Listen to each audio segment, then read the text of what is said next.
Aksi curanmor marak, pengendara motor diminta jangan parkir sembarangan. Memasuki awal tahun, harga cabai rawit tembus Rp80.000 per kilogram.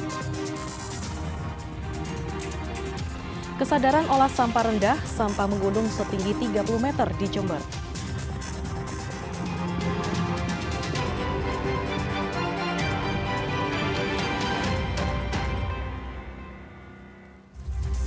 Halo, saudara, apa kabar Anda hari ini? Kita berjumpa lagi dalam Kompas Jatim. Selain 3 informasi utama tadi, tim redaksi kami telah menyiapkan sejumlah informasi yang penting dan inspiratif lainnya. Bersama saya Vina Putri, kita jelang Kompas Jatim di Kompas TV, independen terpercaya.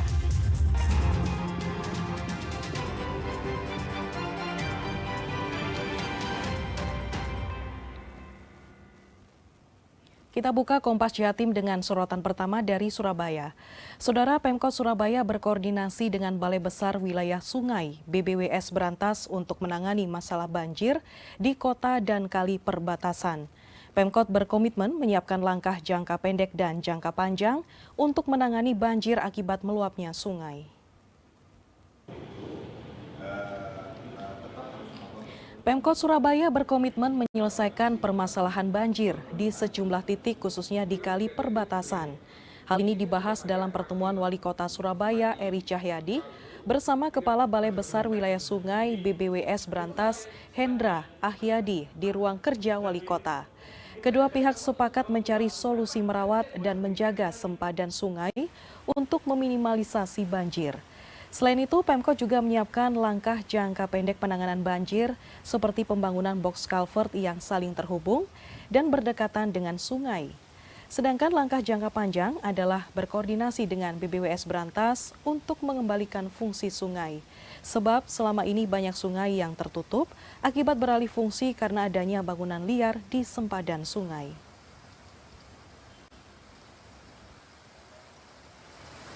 Pemikiran di pusat itu Surabaya ini baik-baik saja, tapi tidak, karena Surabaya ini adalah hilir dari tempat dari tempat atas itu ada Kediri, Jombang, terus Mojokerto. Meskipun beliau mengatur jangan lewat melirit, jangan, sudah ditutup itu melirutnya kemarin. Terus dari Watu apa juga sudah dioper. Ternyata Kalinjagir dan Surabaya Wonosobo sudah gak nampung, masih meluap. Bayangkan kalau ini dibuka semuanya, Surabaya ini pasti akan tenggelam. Sementara itu, Kepala Balai Besar Wilayah Sungai BBWS Brantas Hendra Ahyadi mengatakan aliran Sungai Brantas yang dimulai dari Malang memang berakhir di kota Surabaya sebagai hilir. Karena itu kolaborasi penanganan pencegahan banjir bersama Pemkot Surabaya sangat diperlukan. Kolaborasi penanganan pencegahan banjir di kota dan kali perbatasan antara BBWS Brantas dan Pemkot Surabaya sangat diperlukan, seperti pembersihan enceng gondok dan penertiban bangunan liar. Apalagi aliran Sungai Brantas yang dimulai dari Malang mengalir dan berakhir di kota Surabaya sebagai hilir. Kepala Balai Besar Wilayah Sungai BBWS Brantas Hendra Ahyadi menjelaskan ada beberapa faktor yang menjadi penghambat normalisasi sungai khususnya di wilayah hilir. Salah satu faktor utamanya adalah pendanaan sehingga kolaborasi dengan Pemkot Surabaya dibutuhkan untuk menangani hal tersebut.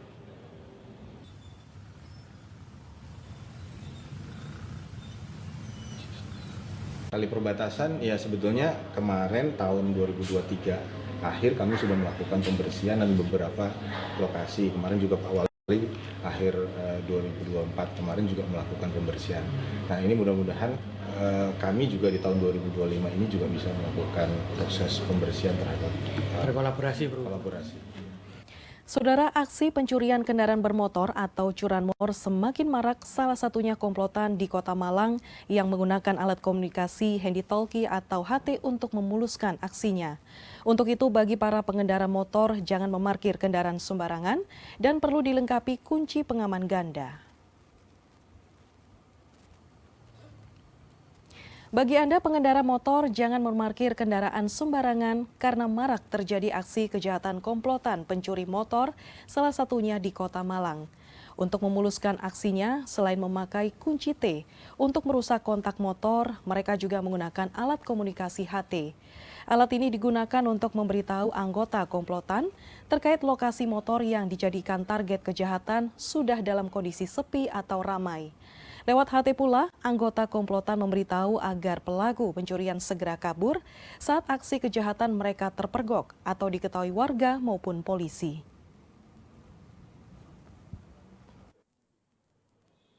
Hasil dari pemeriksaan penyidikan komunikasinya, jadi teman-temannya melihat situasi di lingkungan, jadi menyampaikan lewat HT bahwa itu ada sasaran dan sepi, sehingga para pemetiknya, para eksekutornya mendekati sasaran tersebut. Sehingga ketika terkejar atau diketahui mereka ini kabur dan mengkomunikasikan titik kumpulnya ada di mana lagi. Saudara, mengawali tahun 2025, harga cabai rawit di Kabupaten Madiun melonjak naik dan tembus Rp75.000 hingga Rp80.000 per kilogram. Tingginya harga membuat penjualan cabai berkurang, apalagi kenaikan harga tersebut diikuti cabai jenis lain.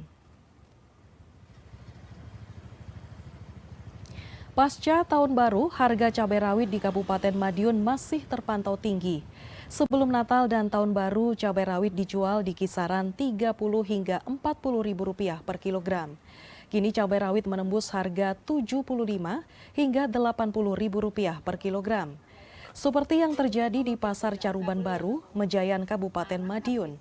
Akibat tingginya harga cabai rawit, pedagang mengeluhkan minimnya minat pembeli. Meski ada pembeli pun, jumlah pembelian dikurangi dari sebelumnya. Kenaikan harga cabai rawit juga disusul oleh cabai jenis lain.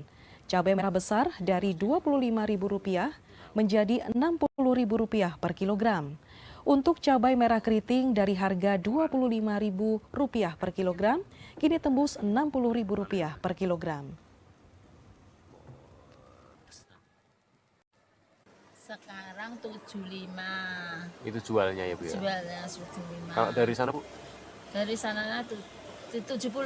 Sekitar 70. 70. Ini naik terus sejak kapan sih Bu? Naik sejak tahun baru.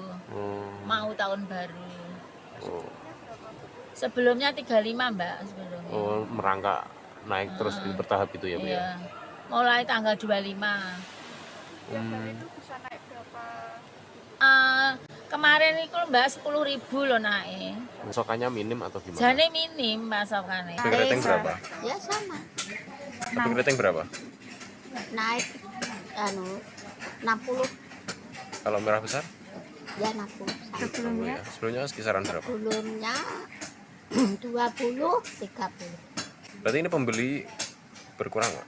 Iya, Biasanya beli berapa jadi berapa? ya biasa 1 kilo, setengah kilo, seperempat, saon, setengah on. Nah, pendapatan pedagang juga turun. Iya. Hujan deras di sejumlah wilayah juga membuat harga cabai rawit di pasaran Kota Malang naik. Kondisi ini mengakibatkan banyak tanaman cabai milik petani rusak.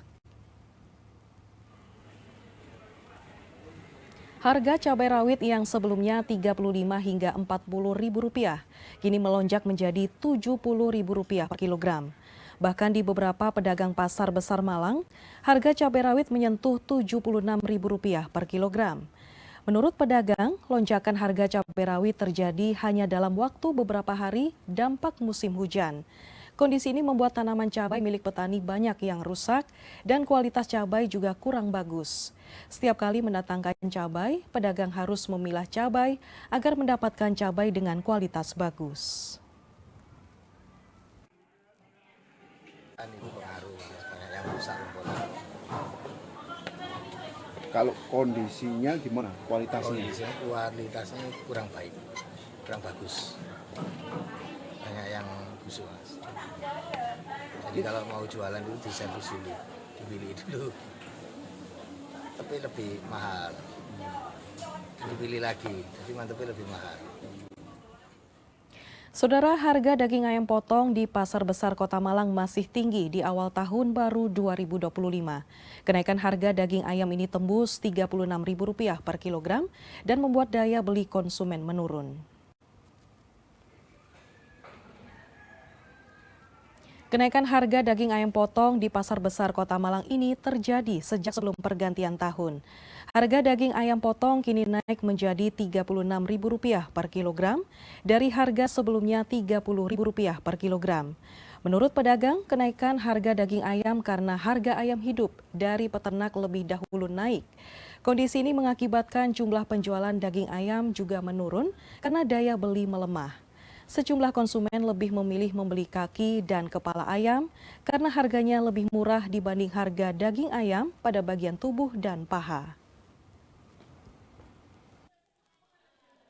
Ayam mulai mau menjelang Natal itu stabil Mas, 33, 32 stabil. Terus pas tanggal 24, 25 itu sampai sekarang ini melonjak dikit, melonjak 3.000, 35, 36. Terus mulai sekarang ini tanggal 2 ini turun 1.035.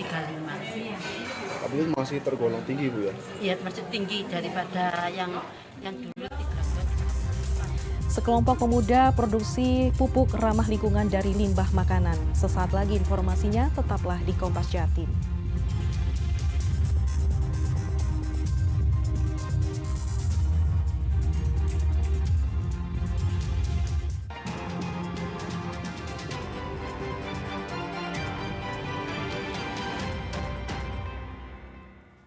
Saudara, sampah di tempat pembuangan akhir Kecamatan Pakusari, Jember menggunung hingga setinggi 30 meter akibat kesadaran olah sampah rendah. Bahkan jumlah sampah saat ini mencapai 197 ton yang didominasi sampah rumah tangga. Kiriman sampah ke tempat pembuangan akhir di Kecamatan Pakusari, Kabupaten Jember mencapai 197 ton. Jumlah ini meningkat dibandingkan awal tahun 2024 yang tercatat 190 ton. Banyaknya kiriman sampah membuat sampah semakin bertambah dan menumpuk. Tumpukan sampah di 6 zona pembuangan mencapai 7,5 juta ton dengan ketinggian 30 meter dari dasar tanah. Sebagian besar kiriman sampah yang diangkut armada truk Dinas Lingkungan Hidup didominasi limbah rumah tangga, plastik, dan kemasan makanan minuman. Agar tidak semakin menggunung, petugas mengerahkan 2 unit ekskavator dan 1 unit wheel loader untuk meratakan tumpukan sampah. Petugas juga dibantu oleh 200 orang pemulung untuk memilah sampah organik dan non-organik. Ada peningkatan dari tahun ke tahun. Yang mestinya ada penurunan karena pengolahan sampah itu bukan di TPA tapi di hulu, di sumbernya. Itu kenapa penyebabnya Pak? Ya karena perilaku masyarakat masih suka lebih suka membuang sampah daripada mengelola sampah. Sehingga sampah tiap hari itu hanya dikumpul, ngangkut, buang, tidak diolah, dipilah dan dikelola. Sehingga tiap tahunnya meningkat di Jember. Ada peningkatan dari hari sebelumnya Pak? Iya, kalau kresek itu 10 kilo. Kalau kertas itu? Kertas itu 15 kilo. Kalau botol-botol itu kadang 5 kilo. Artinya agak ada peningkatan sebelumnya ya? Iya.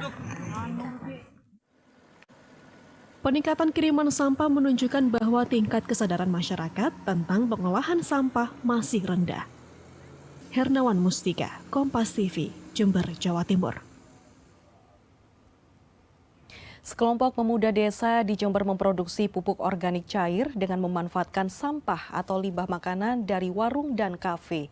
Selain bisa membantu mengatasi masalah limbah, produksi pupuk ramah lingkungan ini bisa memberikan penghasilan tambahan.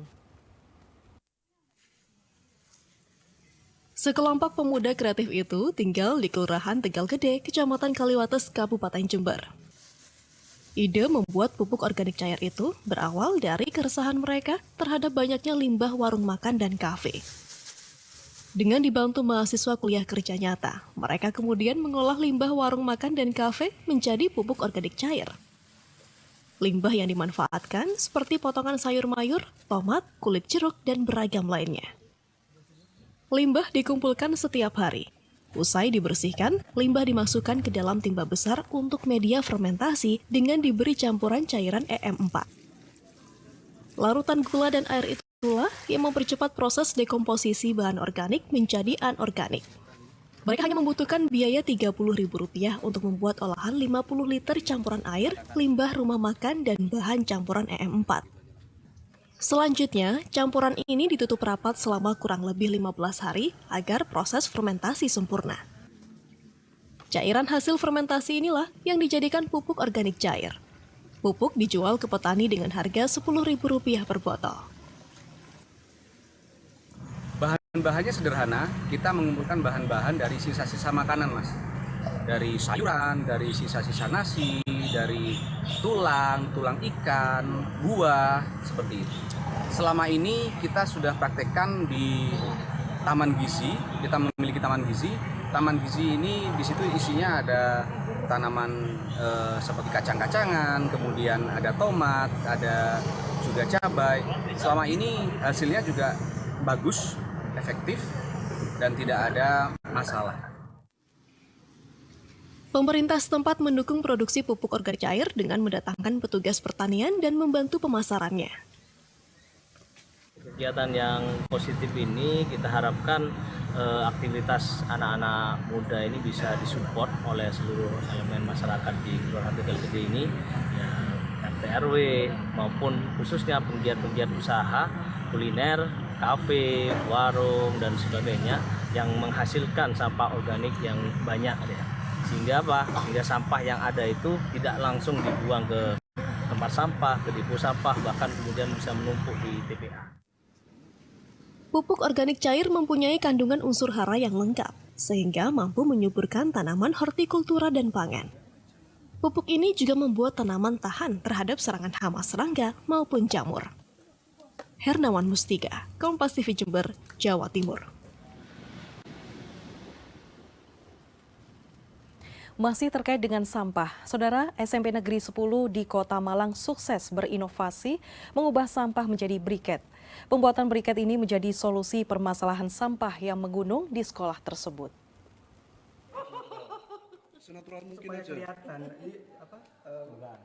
Briket bahan bakar ini berasal dari campuran kompos daun, sekam bakar, arang tempurung kelapa, dan dicampur tepung tapioka sebagai perekat. Setelah semua bahan dicampur hingga menjadi seperti tanah liat, bahan tersebut lalu dimasukkan ke dalam alat pencetak yang juga dibuat sendiri oleh sekolah. Briket tersebut lalu dijemur hingga kering selama 2 hingga 3 hari. Setelah kering, briket sudah bisa digunakan. Pembuatan briket ini berawal dari permasalahan sampah yang ada di lingkungan SMP Negeri 30 Kota Malang. Supriyadi, guru SMP Negeri 30 Kota Malang ini menjelaskan, selain sebagai solusi pengolahan sampah, inovasi briket ini juga menjadi sarana pembelajaran bagi para siswa tentang pengolahan sampah.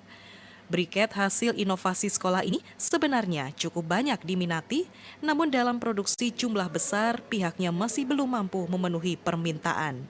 Kebetulan untuk yang anorganik itu sudah ada plot-plot tersendiri. Nah, yang bermasalah di sini adalah yang organik. Yang organik khusus untuk daun kering itu kami mencoba bagaimana supaya daun kering itu tadi bisa dijadikan kompos. Nah, tetapi kalau kompos saja itu kan juga harus ada pemilihan-pemilihan yang dipakai. Nah, dari situ kemudian ada turunannya yaitu berupa bisa dimasukkan untuk briket. Pihak sekolah juga menambahkan, dengan diubah menjadi briket, sampah organik bisa menjadi bahan bakar yang memiliki nilai ekonomis dan ramah lingkungan. Dedi Prasetyo, Kompas TV Malang, Jawa Timur. Kelezatan khas nasi goreng kopi jadi menu favorit. Usai jeda informasinya kami hadirkan, tetaplah bersama kami.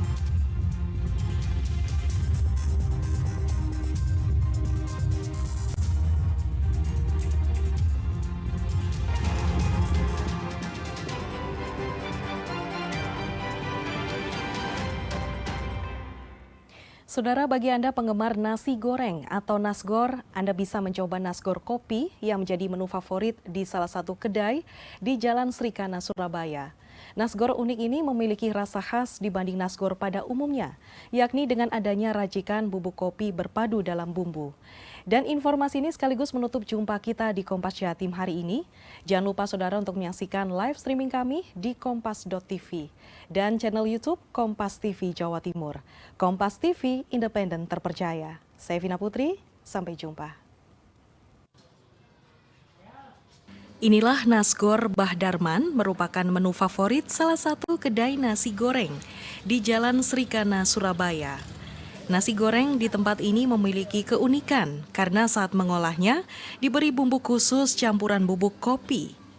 Awal mula sang juru masak memiliki ide memberikan rasa baru kopi dalam masakannya karena kecintaannya terhadap kopi. Selain itu, ia ingin memberikan edukasi rasa kopi itu tidak pahit, namun justru mampu menambah kelezatan nasi goreng kreasinya. Akhirnya, Ferdian mencoba membuat nasi goreng dengan bubuk kopi selama 2 minggu untuk mendapatkan racikan bumbu yang pas untuk nasi goreng kopi kreasinya. Mungkin ini baru pertama kali coba ya, jadi ada eksperimen yang menarik gitu di lidah gitu. Kayak ada pahitnya sedikit sama campur pedas gitu.